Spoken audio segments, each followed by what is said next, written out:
অবশ্যই আমাদের অন্যতম প্রধান লক্ষ্য থাকবে যে কোনো মূল্যে সুশাসন নিশ্চিত করা।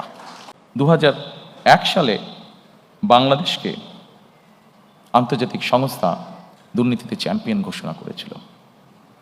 আমরা যদি আন্তর্জাতিক ফ্যাক্টস ফিগারগুলো তারপর থেকে দেখি, 2001 সালের পর থেকে দেখি, বিএনপি খুব স্বাভাবিকভাবে এটি আমরা ইনহেরিট করেছিলাম, এই আনওয়ান্টেড যে লাইবিলিটিটা বা আনওয়ান্টেড যে বোঝাটা, যেটা আমরা ইনহেরিট করেছিলাম।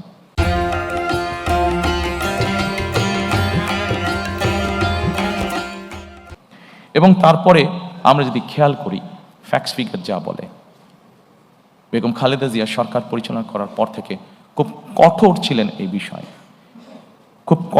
বিষয়ে, এবং তার কঠোরতার ফলেই আমরা যদি স্ট্যাটিস্টিকগুলো দেখি, তাহলে আমরা দেখব ধীরে ধীরে ধীরে ধীরে বাংলাদেশ দুর্নীতিতে আস্তে আস্তে এটাতে ডেভেলপ করতে থাকে। এবং 2006 সালে যখন আমরা তত্ত্বাবধায়ক সরকারের কাছে ক্ষমতা হস্তান্তর করি, বাংলাদেশ দুর্নীতিতে যে চ্যাম্পিয়ন, এই অপবাদ থেকে বেরিয়ে এসেছিল বাংলাদেশ 2006 সালে।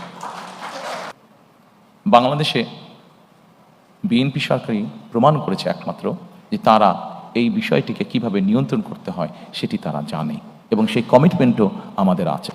কাজেই ইনশাল্লাহ দেশে সুশাসন প্রতিষ্ঠার জন্য আগামী 12 তারিখে নির্বাচনে আমরা বাংলাদেশের মানুষের সমর্থনে ইনশাল্লাহ সরকার গঠনে সক্ষম হলে অবশ্যই আমাদের অন্যতম প্রধান লক্ষ্য থাকবে যে কোনো মূল্যে সুশাসন নিশ্চিত করা, যেটি ন্যায়পাল নিয়োগ, যেটি আমাদের অন্যতম লক্ষ্য, ন্যায়পাল নিয়োগ করা, যার মাধ্যমে আমরা আমাদের সুশাসনকে নিশ্চিত করার এক ধাপ এগিয়ে যাব।